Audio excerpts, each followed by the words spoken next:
Welcome to Pass the Mic podcast with Danielle Christian Wahl, who will lead our conversation on moving our collective narrative from separation to a regenerative culture. My name is Virginie Glenzer, and I'm your host with A Million Questions. Pass the Mic podcast is about sharing different perspectives on a specific topic, not only to help us expand our understanding of the world, but also to explore new ways of looking at it. Before we start our conversation, let's begin as we always do with a tour de table and have each of you tell us your name, what you do, and why you're interested in this topic. Please try to be brief and keep your introduction to about a minute. So why don't we begin with Nora? And you're muted. Hi, I'm Nora Bateson, and I'm an author and a teacher and a filmmaker, a mother, about 400 trillion organisms, basically a complex system. And I am interested in this subject because we are, as I see it, in a moment where there's a kind of liminality and a possibility for some deep and maybe dangerous changes. Maybe they're beautiful in the long run. And I'm interested in exploring that. Wonderful, thank you. Danielle?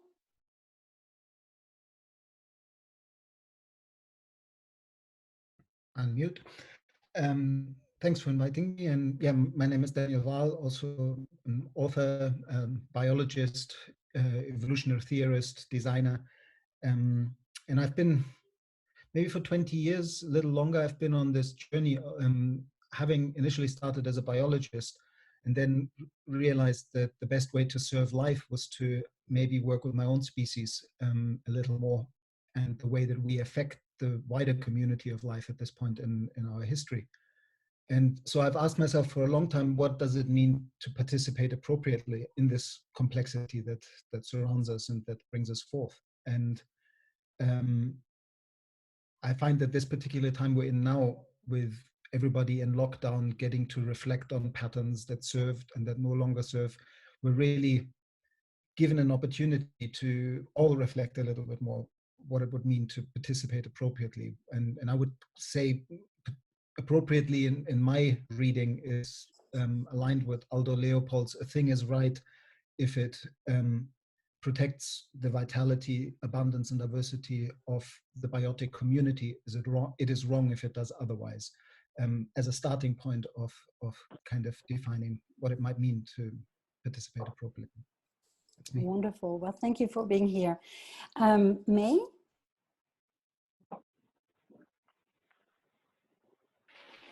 I'm an edge worker, been working the edges between systems for a long time. And this time that we're facing right now, it looks like really a threshold, a very rich time that we can work in edges as larger systems, mega trends. And so therefore, I'm very interested in this conversation because I also think that innovation happens in the intersection. So whatever I think, or my experience being a reflective practitioner working with design in communities, 54 countries, education, and spatial planner, and many other aspects of my work. But I guess what I know, it's kind of boring for me. I'm more interested in testing what are my trends in thinking vis-a-vis to what Daniel, Nora, and Gregory know. So maybe something in the intersection of our thinking, something new can happen today. Very nice. Well, thank you for being here. And finally, Gregory. Hello, everyone. My name is Gregory Landouet. I'm the Chief Regeneration Officer at Regen Network, and my background is permaculture, regenerative agriculture, design. I also spend a lot of time living in intentional community. Right now I'm isolated in a single family home, but definitely have a lot of intersections with the eco-village movement. And yeah, I'm bringing a lot of curiosity to this conversation. and excited to see what emerges. I think I'm very passionate about reconnecting human culture to its place as a keystone species that actively regenerates our biosphere directly through the way we practice agriculture and land stewardship. And so at Regen Network, we primarily focus on, I would say, sense-making, decision-making, and valuing ecological health to kind of reweave that into our economic system and our society. Very great. Well, thank you very much.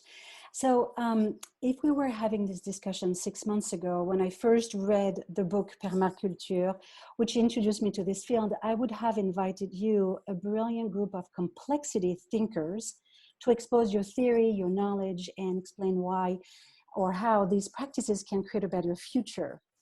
But today, in the context of this global pandemic, when almost everyone is being asked to stop their lives and stay home, I think it might be more important to talk about the present. And it is heartbreaking to know that some people are losing their loved ones, others adjusting with balancing work and kids, for a lot also feeling the hardship through the lack of money, the lack of food, or even struggling with emotional and physical abuse. But I hope that our discussion will offer beautiful, simple idea that can be heard and used by regular people while being in the middle of their own personal chaos. So in that spirit, before Danielle leads our conversation, I'd like to share my own understanding as an outsider of this field, if that's okay with everyone. So, and it's most likely, for the rest of the conversation, I'm going to be more listening than anything else. So here's my understanding of this regenerative practice. For the last 200 to 300 years, we've been part of an industrial, globalized, fossil fuel civilization, which we see as our normal. And we got caught up with our amazing capacity to produce. It led us to value materialistic success, to create money-driven organization, and it resulted in a very small number of people actually owning the world and huge inequalities. Along the way, we forgot the relationship that one little action has on the entire ecosystem. And for example, how some materials used to build product can damage the rainforest, or how buying cheap labor to drive price down sometimes resulted in child labor. And while many people think that the coronavirus is disrupting our way of life, which we've earned by working hard, we're actually already in the midst of profound change. Just look at the lifelong jobs being replaced by short-term freelance work, and I'm in it, or technologies driving people out of their jobs, and then nature acting out with catastrophic behaviors. And that's when regenerative practices come into play. So my understanding is that regenerative cultures are the unique expression of a local ecosystem that has found a way to cultivate the soil in harmony with the rest of nature and apply to business, which is really what I'm interested in. Regenerative economics is an economic system that works to regenerate capital assets by recognizing that the earth is the original capital assets. So to me, the future looks a lot like interdependence, using local communities for food, building products that have not only a positive impact on nature, but also that are 100% recycled. And perhaps, and I'll finish with this, learning to use skills that we barely know, such as improvisation. We had a podcast on that, co-creation, and compassion, because really regenerative practices go beyond our education and current way of thinking. So with that said, and that's my way of dumbing down this field that I find fascinating, but really complicated to understand, I'm going to turn it over to you, Danielle, and let you drive the discussion. And hopefully we'll get some answers to the following main question, which is, how do we move our collective narrative from separation to regenerative culture. Oh, wow. I feel like I need to sort of start with a preamble. This is day 33 of being locked in an apartment without any access to wild nature, walking around in the mountains or in the forests, or sticking my feet into the sand of the Mediterranean, which is where I draw a lot of my sustenance from. And so I'm well, but I'm in a tender space. And yes, what I can pick up from where you started, Virginie, is this change in era from an industrial growth society that was exploitative, extractive, and degenerative in impact, and was colonializing all other types of culture on the planet for a long history now. We're now also seeing a new culture being born that I would say is like, in the words of Joanna Macy, a life-sustaining society. And Joanna put it beautifully quite a while ago, that we're one at the same time hospice workers of this dying system that we're all somehow involved in and that we're part of, and we're midwives of this new system. And what I like about that framing, and what really struck me just recently about the part of being hospice workers when I got to hospice my own father to death, was that in the moment of hospicing, you forgive everything. You're not there trying to keep saying you did this or that. You with your industrial growth imperative and all that. You just forgive the politicians, the CEOs, the people driven in a system that somehow forced them to act in a certain way. And that is ultimately, you're framing it with the story of separation. Like, yeah, it is that myth that we are somehow separate from that complexity that we come out of and that sustains us. And so what I think what we're midwifing as we're midwifing diverse regenerative cultures, it is a culture that sustains that aims to participate in this complexity in a way that health emerges on all levels, from cellular to individual to family to community to city to bioregion to ecosystem to planetary health. And I wasn't so comfortable with the way that you described nature as the original capital asset, but I could reframe it as saying it is the original source of all value creation.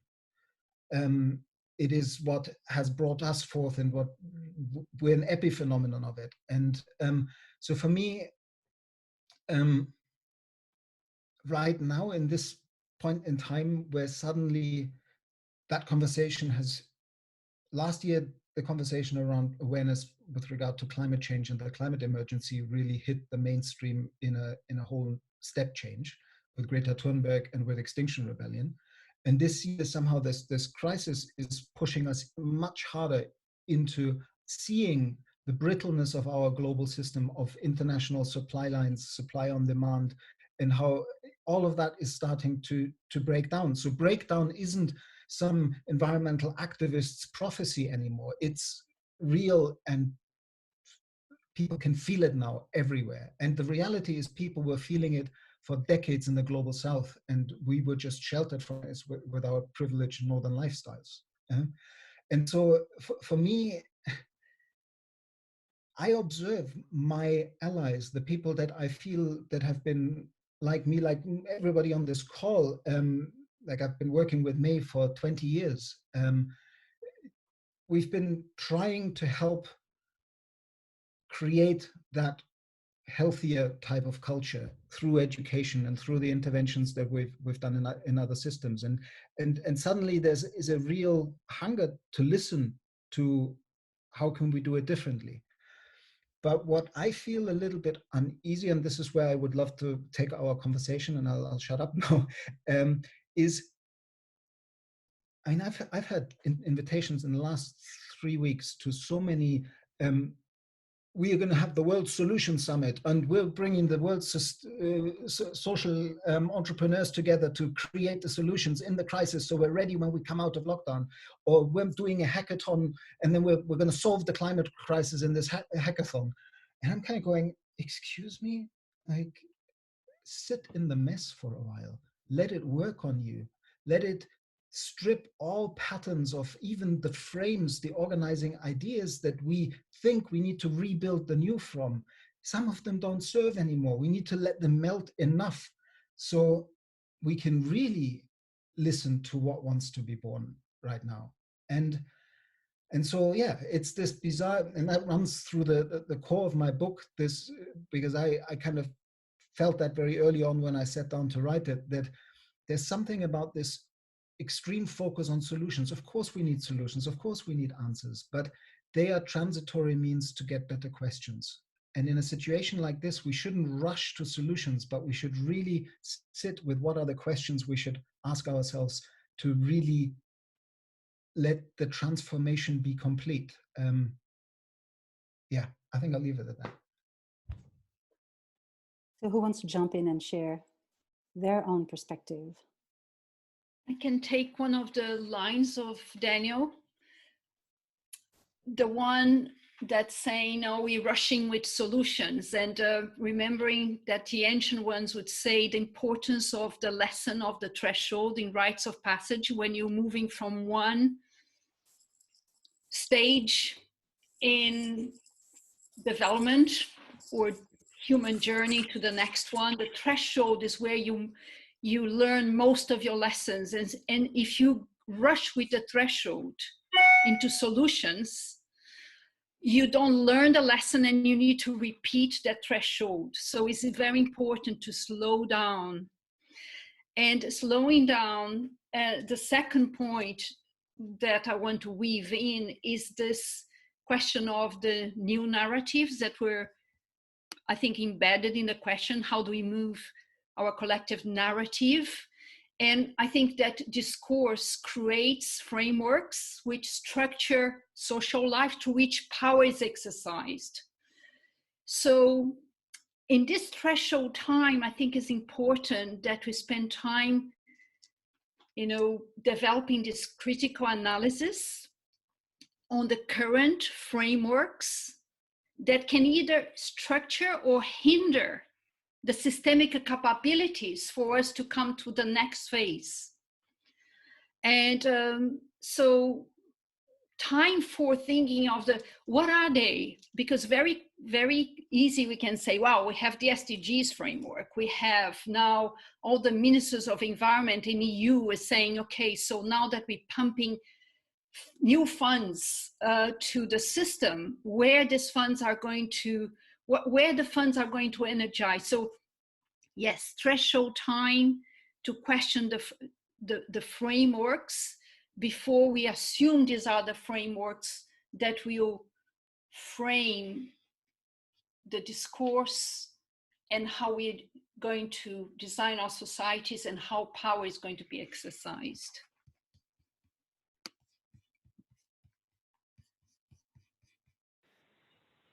So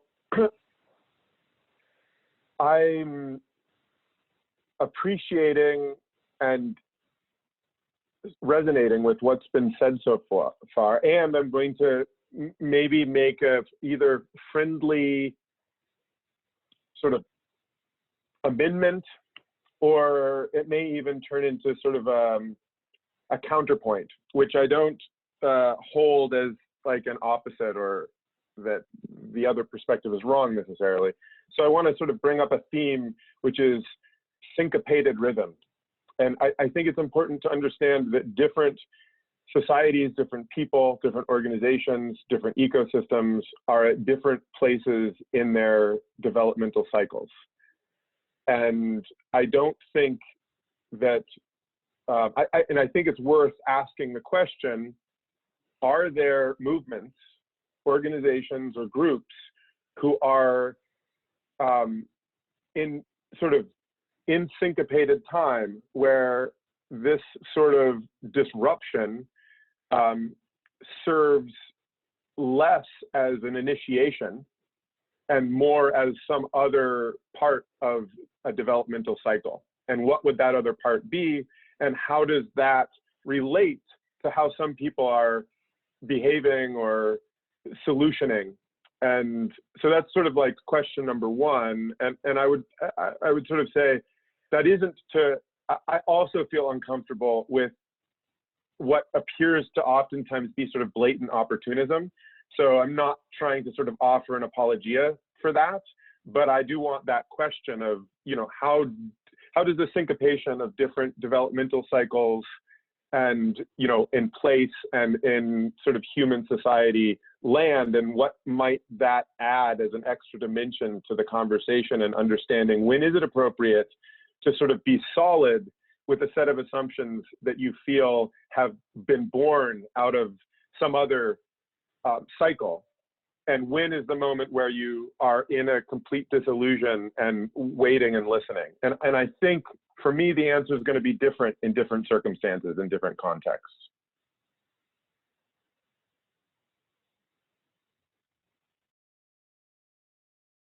I think, you know, listening to you all, of course, you know, there's so much that's here and been said. And I had this experience in the last couple of days that was really revealing to me. And maybe there's something in this that can be useful, where I have been working with a group of people that I just absolutely adore. And they wanted to make a partnership. And so I said, oh, yes, of course, let's do that. And then I got a document that was a contract for a partnership. And I read the document, and if I had read that document a month ago, it would have been read into a context in which the premises of the document, the legalities, the kind of sealing of all the back doors of what a partnership contract would have in it, that all of those things might have felt that they were somehow justified and reasonable. And, you know, of course, not maybe the way I would do it, but nevertheless, something that would be normal. But getting that contract this week, I read it and I looked at all those paragraphs and thought, what is this? This is so last system. I have no use for this whatsoever, because everything that I need to do right now exists in parallel to the system that's developing these documents. There's something so inherently out of relationship, out of complexity, out of what I would call the warm data, there's nothing in that document that allows the vitality to take place. And so something has happened.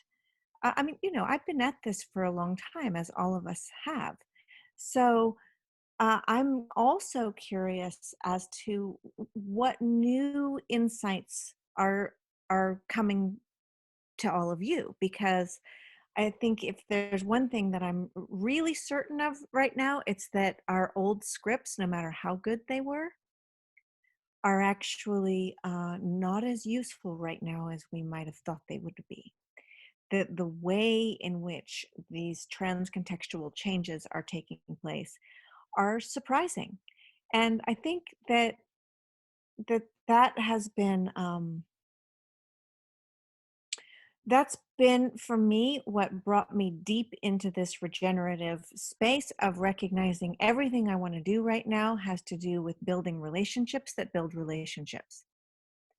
And the way that last system was set up was about building relationships that were separated from other relationships. So I'm not really interested in that first order set of deliverables. It's more at the relationships that build relationships level. It's like the soil, right? The apple core that's rotting in the soil that becomes the forest, and you're walking through the forest with a friend and you have an idea. Where'd the idea come from? And that piece of real complexity has been it's been strangled by so much, just KPI nonsense and ways of even mapping or thinking about complex solutions. That they were at an order that didn't really hold those relationships that build relationships that build relationships that build relationships level. So how do you change, when you look at the contract, how do you change the system without removing the positive that previous generation have achieved through this ordered society? When you look at the contract. Oh, are you talking to me? Yes, or anyone. How do Yeah, you or anyone. What are the filters? What I had to do is just actually talk to the people and say, my commitment is with you, not this organization. This is a human to human loyalty and commitment. I am willing to invest in your complexity, but I know this organization can't hold it. So I just sidestepped the whole thing and said, who knows, in 6 months, which of these organizations will be standing? So the relationships that I want to build right now are relationships with other complex living systems. And not to the systems. And not to the systems that were devitalizing those very same relationships. Right? Everything in that contract was about systems holdback. It was about don't give what you're not willing to have taken from you. That's what basically the whole contract said. Nature doesn't work that way. Right? That's systems holdback. It's that thing of saying, I'm not going to give what I could give because I know you're not going to give what you could give. And you're not going to give what you could give because you know that I'm not going to give what I could give. And pretty soon we've devitalized the relationship. Right? So how do we start to build into a new way of living? It's something that is much more sourced through generosity and integrity. Did you have a chance to express that point of view to the people who draw the contract? And you can all unmute yourself. This is really dive in, unscripted. Yeah, dive in, please. I had a similar experience that for a long time, like I have, of course, this academic past, and for a long time I thought, wouldn't it be nice to have a professorship somewhere? And a couple of weeks ago, I was invited to take up a professorship. And when I looked at what that would entail, I looked at the role of how I would be in a new department funded by a little foundation, surrounded by these established dons, professors of whole disciplines, having been positioned there to transform their thinking, but it would have been fighting the windmills of the old system. And I really surprised myself how quickly I said no to something that was quite something I would have previously entertained, and exactly for the reasons that Nora just gave, that it just felt so much not aligned with midwifing the new, and it felt even somewhat presumptuous to think that those structures will continue as the transformation that we've now kicked in with this pandemic and the cascading failures around the system, that we don't really know how deep and how transformative they will be. But then there's like, I've heard Nora say this a number of times, like the old scripts won't serve as much anymore. And every time she says that, I want to tug on my own mask and say, well, I mustn't say this, that, and the other thing anymore, because that's an old script of mine.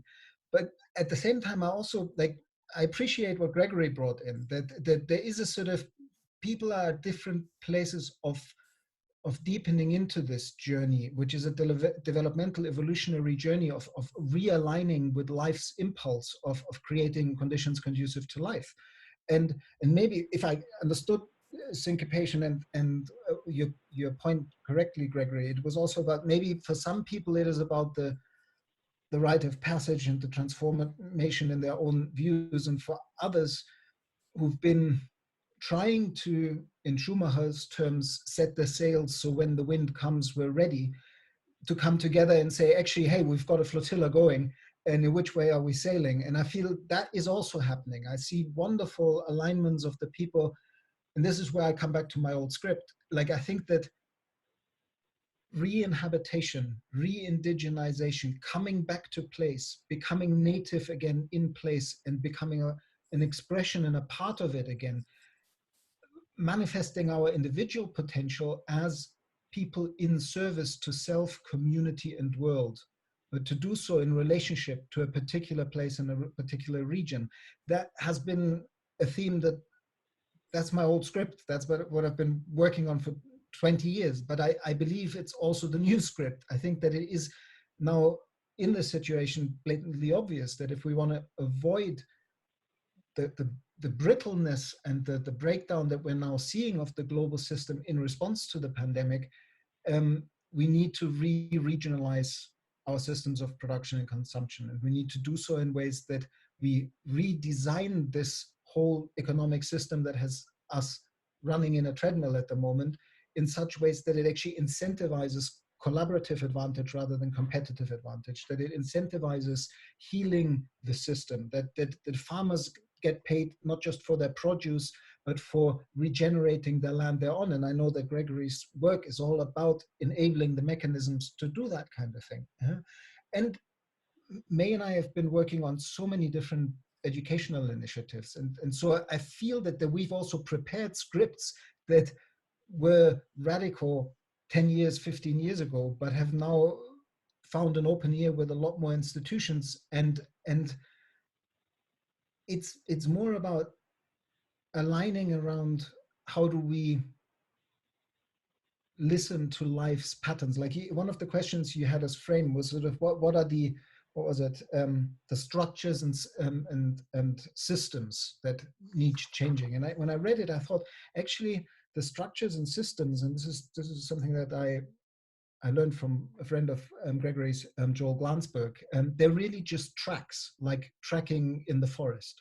They're just left over structures and systems, our economic system, the buildings we build, but there are underlying processes and patterns that if we pay attention to them, then we can nurture something that we might not know exactly how it will look, but we enable a process of how it can unfold. I don't know if that makes any sense to any of the others of you. Yeah, I mean, what you're talking about is sort of the second order phenomena, like the clouds. Clouds are an emergence of, you know, the water cycle and the wind and all of these different things, and you look up and you see the cloud, but it's, you know, and that's sort of what Nora was talking about with the forest. You know, where does your thought come from when you're, you know, walking through a forest and you're, so one thing I want to say is I just emphatically, I would say, don't, now is not the time to participate in a, you know, disillusionment of all, in my opinion, if you think, if I am always thinking in ecological metaphors, this is a disruptive event. This is like a forest fire or something. The ecosystem to rebound needs the seeds that have lie dormant in the soil from the last time that a cycle like this happened, and they went, those seeds have an epigenetic intelligence. They're not going to just do the old thing, but they're going to, you know, they're going to sprout forth in the now with a particular version of a pattern. And there's sort of these meta patterns that are important, and it's okay, I think, to hold them loosely and to have sort of metacognitive experience of understanding when they do play and when they don't. But at least for me, I'm a very practical person, just sort of like, just now is the time to keep the rhythm, and everybody else may lose their rhythm. Just keep the rhythm and keep moving, you know, support relocalization, support local supply producer webs, support mutual aid with simple devices that reconnect people's relationship to one another. These are all, you know, these are the seeds that are, and now may not, I mean, it may not be a big enough disruption that they sprout and they are so, and I mean, let's also not push away competition. You know, the competition of the moment is to out-cooperate the competition. So we do have to compete.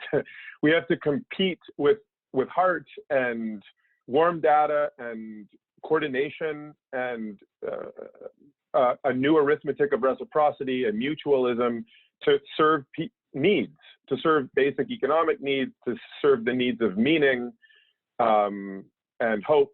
And there is an element of evolutionary competition right now, and it's a plurality. It isn't just one system versus another or something. It's many things happening all at once. And so in times like this, I sort of want to, like, first, can we self-reflect and understand where we might be in our own cycle as individuals or communities?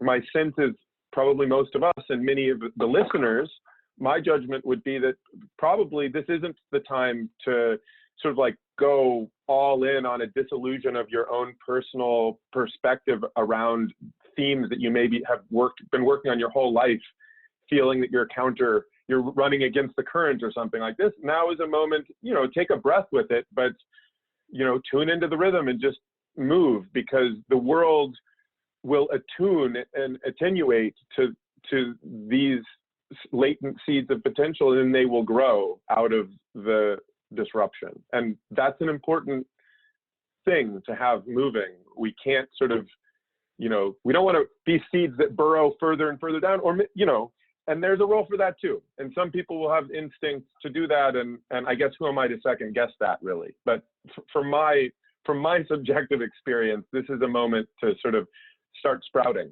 Like, this is the sun is hitting where it didn't. And so let's move.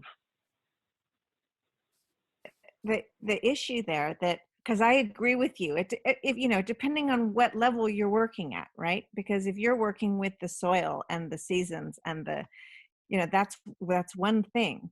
But I guess where this gets tricky is that there are these epistemological traps. And very often what seemed like, complexity and systems thinking and development of really sound ideas is later revealed as an extension of existing system processes that were actually dressed up like systems ideas.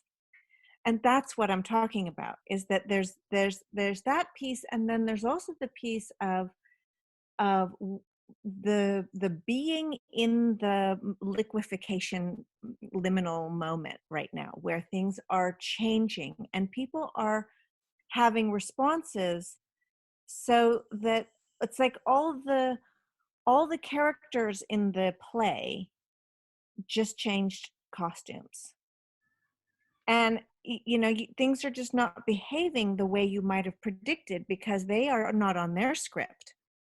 And so this disruption is happening across lots of contexts. And, who knew we were going to have to lock up the elders? I'm constantly on the lookout to keep my my husband's father from stealing the car keys and escaping. Where did this piece of intergenerational relationship come from? So that kind of stuff is just suddenly super alive and requires, yes, the depth of all that we have been working for. And I absolutely agree with that, Gregory, but also this need to have fresh eyes and stay awake. Don't just like go on autopilot, because no matter how well thought out they were, these notions, they're in another place. Okay, there. Thanks. I want to bring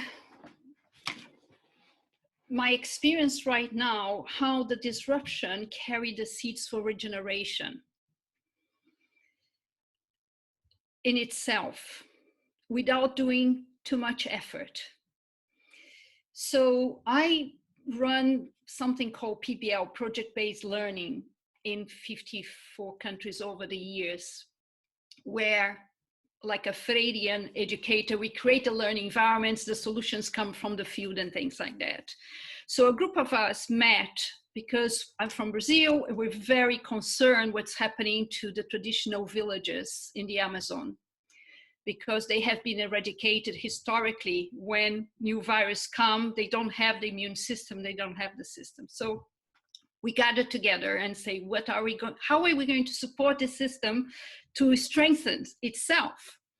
And after lots of conversations, the idea that emerged, let's work from the edges. Let's work with those communities that are between the cities like Manaus and Belém do Pará and the villages, where you have indigenous people working on that piece of land, because they are the transmitters. We cannot work with the loggers and the miners, but we can work with those indigenous people that are in the suburban part of it. So here was the Brazilian one, intuitively coming, never met any suburban indigenous groups, collectives in Manaus, and okay, but the intention was there. Let's work in the edge so that we can try to, working from a nested perspective of local, proximate, and greater whole. Let's see if this works in this moment of disruption. As we were getting more information from the villages, the first case of coronavirus, and they all live in collective houses and things like that. There is no, so I found a group of indigenous craftswomen anyway, and I say, okay, how can you start? How can we support you? Can we buy you? So we bought their crafts for 2 months, and then as in the conversation, we said, what you're doing with your craft skills? So maybe we can support you into buying, sewing machines and things like that. And then we heard that they needed hygiene, they needed soap. So we got a group of women who make soaps and things. And then suddenly the women who do crafts start doing masks and we got another organization asking for 5,000 masks. And then the women who make soaps, they were invited to come to the villages and help to this. And then suddenly the system is working with masks and soaps. And I'm just watching how they're feeding into one another. And of course, I'm not sure if this has any huge impact, but at least the system is intelligent in itself. When you have the intention to work in a nested way, and you start doing a small intervention. This is Artist Project Earth. We don't have too much money, but we didn't have any contracts. It was like about, give me your bank details and PayPaling money here and trusting without, and then suddenly somebody else heard, May, do you know somebody that can do masks? I say, oh, I have the right group. They just got machines and they are learning how to do. So then suddenly, so I say, the regeneration seeds are within the disruption. And so the questions like how we as designers and enablers and citizens embedded in this convergence of multiple crises, what is our attitude for life to start unfolding through us and the systems reveal themselves? Do you think that the success of this particular example that you brought to us, is it because of the shared purpose, the shared values that those people had deep down originally in common? It's just because we decided to work from a different perspective. We didn't use the old scripts, which was to develop a project. It was like, let's work in the edge. So when we found one piece of the edge, it start unfolding another one. And now we have a group of elderly women teaching indigenous people how to do soaps, another group of women making masks. And this is a whole region of the Rio Negro, the Black River. We're talking about 18,000 villages, starting with these women, a group of collective reverberating there. And I'm not, now it's going by itself. You don't even be activating because it's already been activated. Something, the regenerative potential is already been activated and is unfolding. And you may need a little bit here, a connection here, and another piece of information that I've really experienced, this concept of grass tops, because I'm somebody that's always been working with grassroots and also UN. But this grass tops, which is those who are grassroots leaders, but they also, they are tops because they are working with this larger frameworks or the cooperative or the federation of all indigenous. So working with the grass tops, it's very interesting. It's new for me. Anyway, pass on. Anyone wants to jump on this to kind of complete the discussion, because we're getting close to the end of the hour. So we may have one last question that may last 10 minutes. So now is the time to jump in. Just what May said reminded me of what's been going on here on Mallorca, where basically the entire industry of the island just died. Tourism is no more. At least for this year, it's really unlikely that it will happen, and probably not next year. And even if it comes back, it will be back very reduced. So there's a huge amount of unemployment, and there was so much of this. One kind of strap line for what is social innovation is to connect unmet needs with spare capacity. And that's what I heard May talk about, and that's what I see everywhere. And that's what I also feel like. Yes, of course, there's a fine tuning through competitive dimensions of how life evolves. But I think it's really important to hold and see how life is really fundamentally collaborative, and how in this response to the pandemic we have seen people spring up, and like here on the island, we connected the one 3D printer that could print at the quality necessary to the people who had designed how to print respirator parts, and lots of people producing masks. And when all the farmers who had all the lamb that they wanted to sell to the Easter tourists said, we don't have any fridges, then the local business that normally takes all the alcohol to the tourist hotels said, well, we've got the furgonettas, we've got the little lorries to drive the lambs around, and we've got the fridges. And so it was suddenly the whole system sprang to action across boundaries to just solve for a higher common good issues that just needed solving there. And they didn't have time to say, wait a minute, what's your contract? And people didn't have time to even read a contract, never mind write one.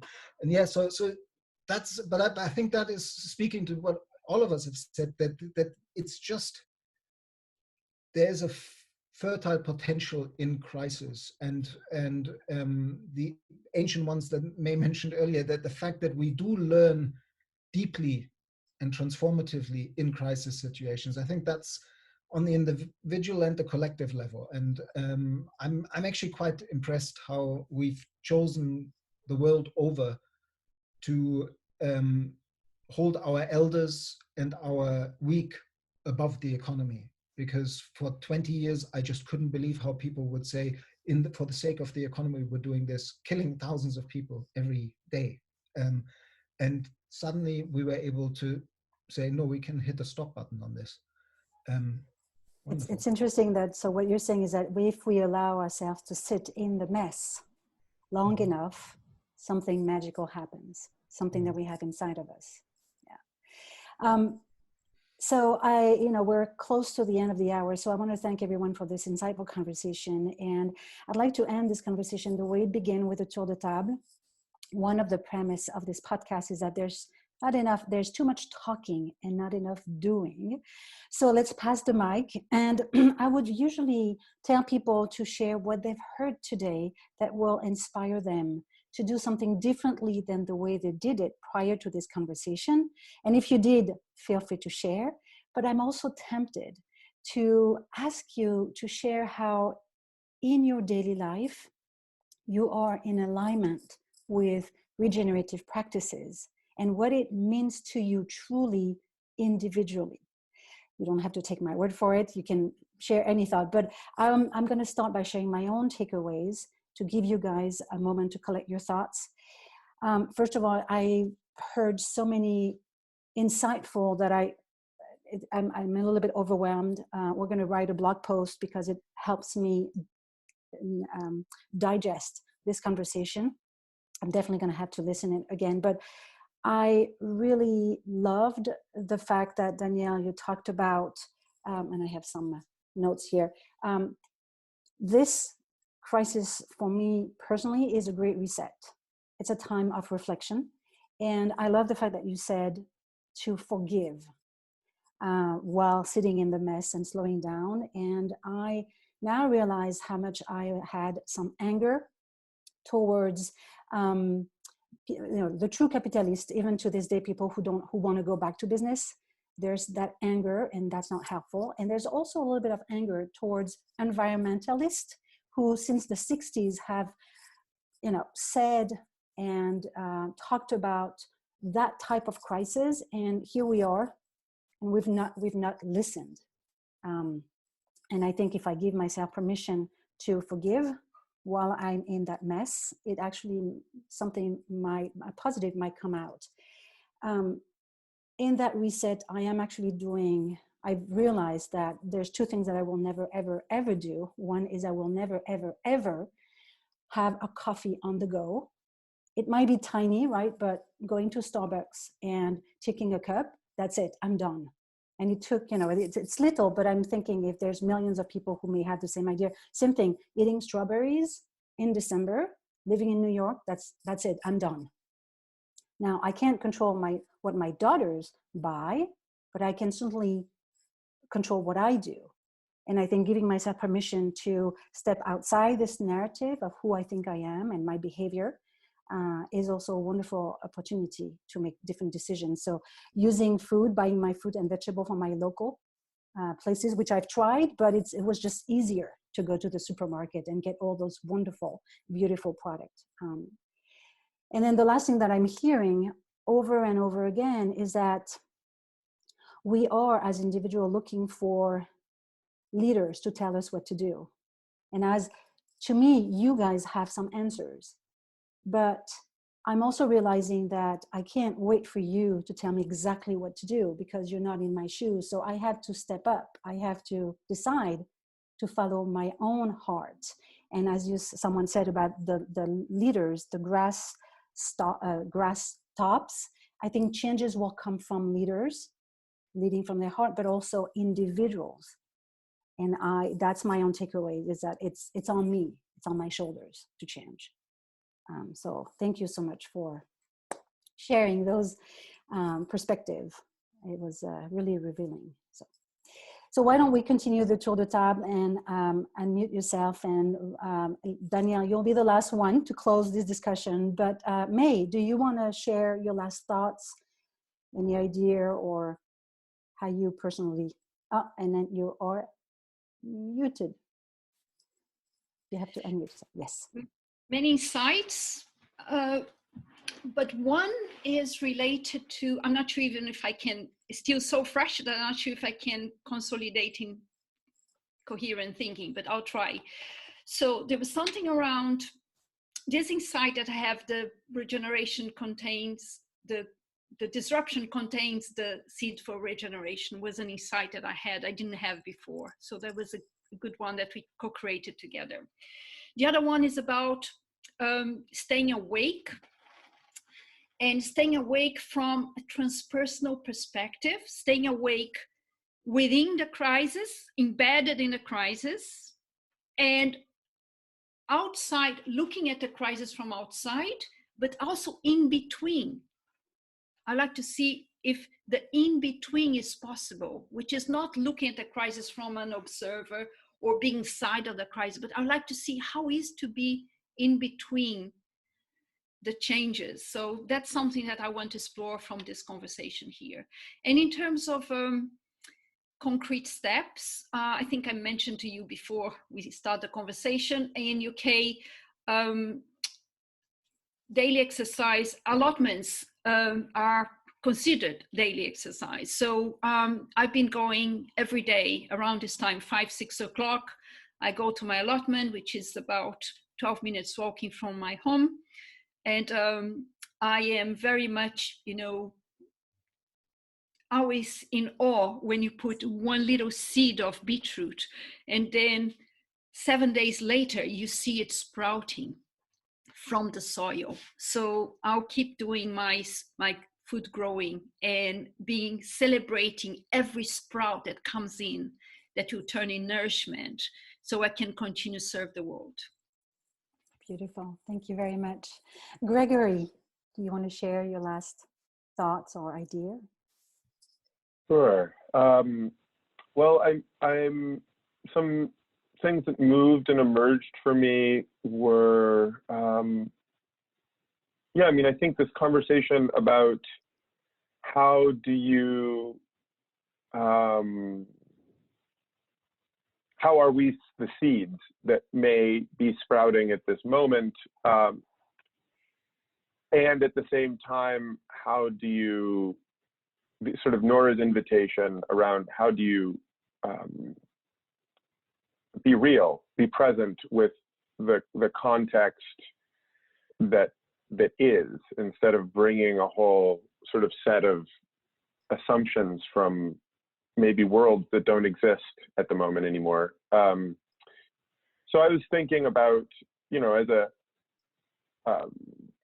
tech startup, as a our business right now, we're building software essentially. How do we bring into our process the moments of non-solutioning?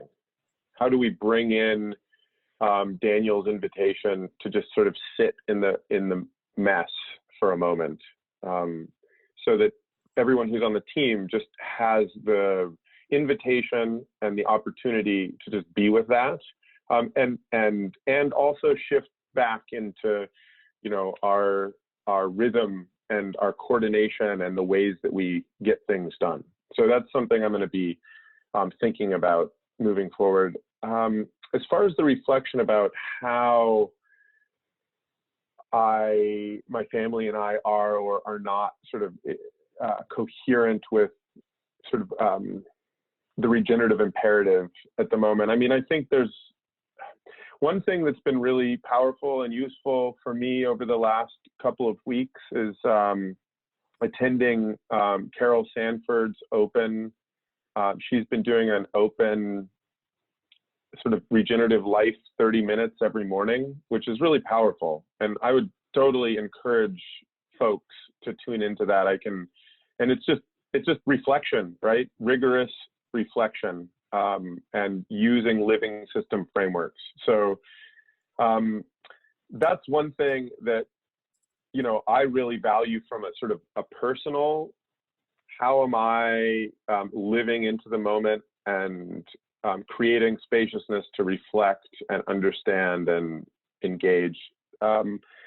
Other reflections for me is just the way in which this shock to our supply chain, it feels like it's exacerbated. I'm sort of a reluctant Amazon Prime subscriber, right? And so it's sort of exacerbated my reliance and my gratitude and my understanding of the role of the sort of coordination potential and of that sort of thing. And at the same time, it's sort of like jostled me into the relationships were already there, but a much firmer sort of relationship with CSAs and local farms and very tight supply systems.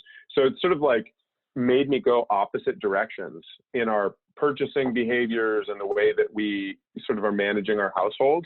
And I'm just holding that tension, and I'm wondering what that informs us about the sort of cosmo-local world, in an ideal way, how we achieve global coordination and interconnectivity while sort of having tight, mutually regenerative relationships with our landscape and our communities. So that's just something that I'm holding right now, and an admission of my guilt of being an Amazon Prime member.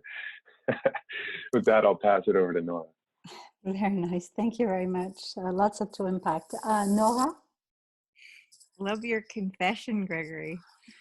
I mean, I think we've all got some of those, and I was thinking it would be really fun to make this list of like, it took a pandemic before I ... Yeah.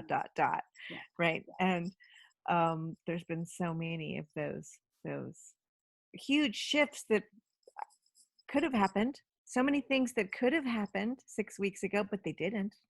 It took a pandemic. Like my garden. I could have been working on that, but I didn't until it was the, nick of time. I'm making the nick of time farm here. But in reflecting on our conversation, I just want to say, I guess what I feel so deeply right now is the importance of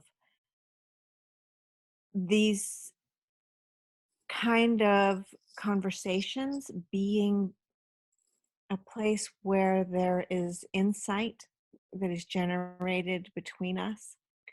And I've been sad because I've felt that somehow, even in the, whatever we want to call it, the change maker world, the eco activism world, the systems and complexity world, there's been a lot of rivalry and ambition that has leveraged, how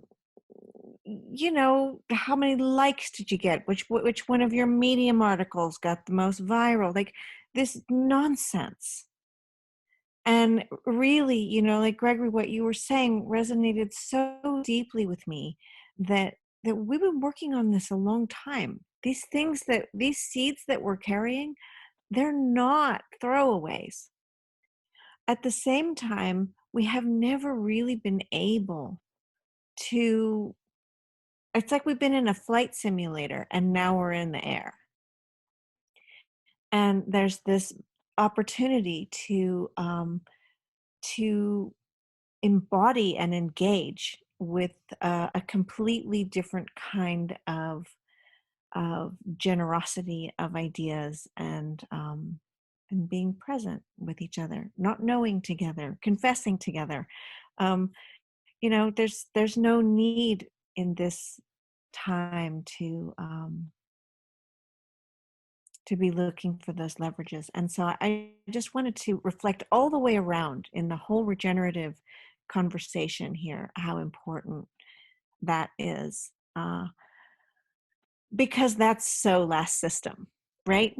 It's so last system. And I don't want to do last system anymore. I don't want to do that. I really want to be in the vitality that we can generate together and that goes from this conversation out into the world, that other people sense that and can, send us random emails that we don't have time to answer, but we will anyway. And, that's good. That's the good stuff. So, it gives opportunity to see things we haven't seen before. And when you see things you haven't seen before, the first thing that I know about that is that they're very difficult to recognize and or to name or to find a place for, and so that makes the importance of having friends and having relationships to bring those insights alive through just absolutely vital, to find the edges and to play with those edges like you were talking about, May. And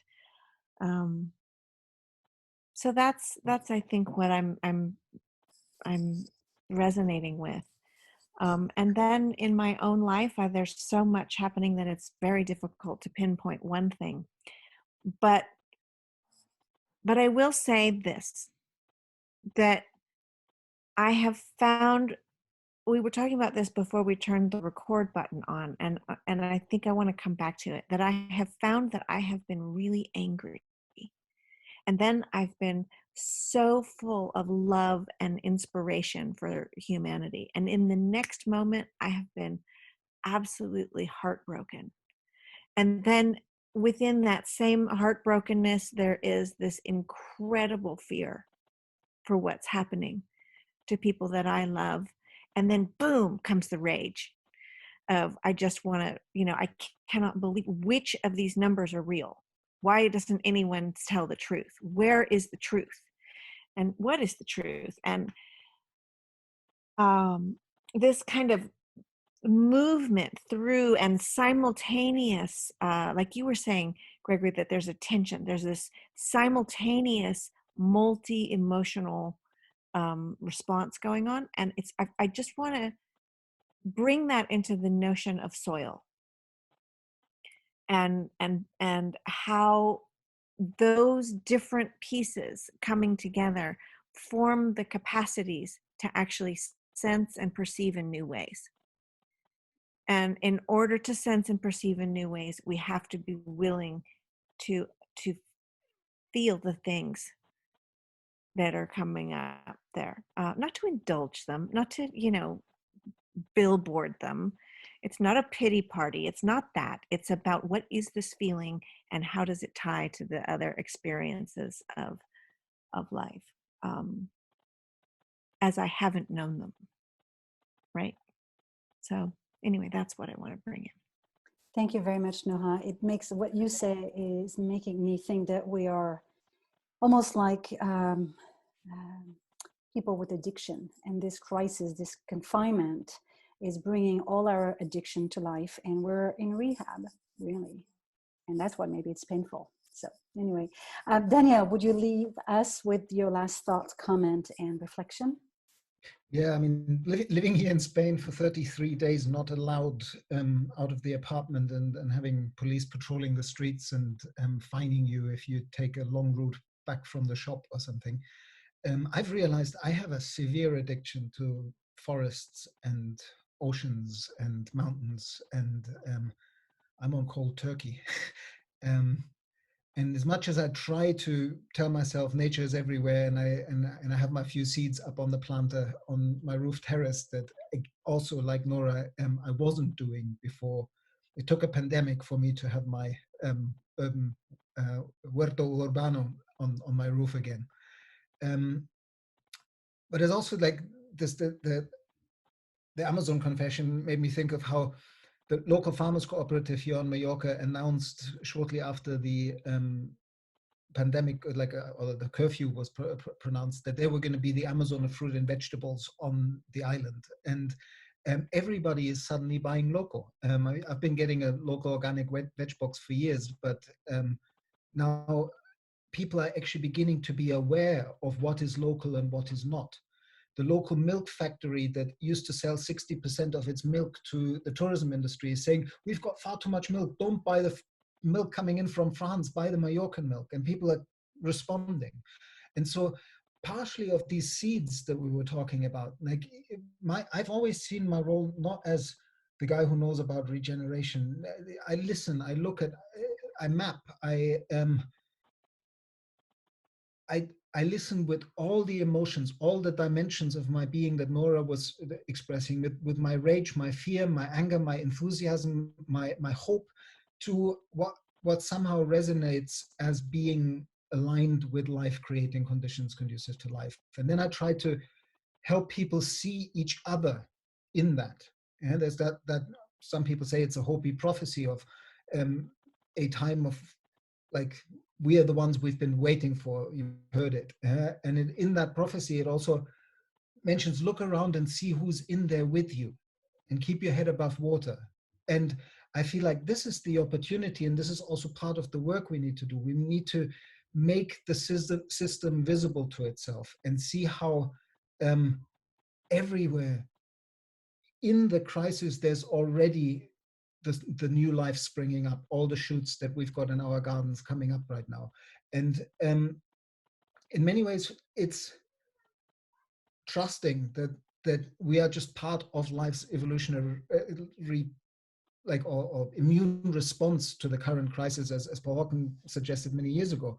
And to do our bit, and for me, my bit there is that for about 2 or 3 years now, I've felt a very strong, almost like a dilemma or a tension of at what scale of this nested complexity to really put my energy. How much do I weave global networks and make the global players on the different continents visible to each other as being part of a larger regenerative impulse that really wants to be brought and manifested in this world? And how much do I really practice what I preach, or connect to my local community again, and actually use why I came here to Mallorca was 10 years ago, was because as an island, I saw it as a great place to experiment with bioregional, that kind of scale, transition towards a more regenerative system. And I've been doing social acupuncture for 10 years, building deep relationships. And now I feel my commitment now is to really watch where I put my energy in the future as soon as I come out of this lockdown situation, and to really serve my local community. And then if there's any lessons to be learned from that process, communicate that with the wider communities of people doing that elsewhere. And that brings it really back to why in designing regenerative cultures, there's a plural. It's really vital, that plural. For me, it's because there isn't one person who can give you the answer. There's a set of questions that if we all live them with our communities in our region, with sensitivity to our history, honoring some of the seeds and those who have come before us, picking up the babies that we've thrown out with the bathwater of ancient wisdom and place-based wisdom that we've ignored for 200 years or longer, and at the same time combining it with everything that this 250 years of fossil fuel binge and technological extravaganza have given us, and somehow find a new normal. It's too soon to know the new normal with what's happening right now. And that's why I keep coming back that regenerative cultures is about living the questions together, and seeing each other and celebrating that we are the ones we've been waiting for. Absolutely. That was beautiful. I love the fact that you're really inviting everyone to find their own voice. And that's really maybe the ultimate opportunity during this crisis, whether it's to connect with other people on this topic of regenerative practices or any others, but finding your own voice, that's really about going deep. So I'd like to end by asking viewers and listeners to explore the other episode that we had on philosophy, on ethical leadership, on improvisation, and then to also let us know, how do you see the impact and the power of regenerative practices in your own life? You can leave the answers in the comment section. Thank you again for making up time and for your really insightful experience and insight. Thank you.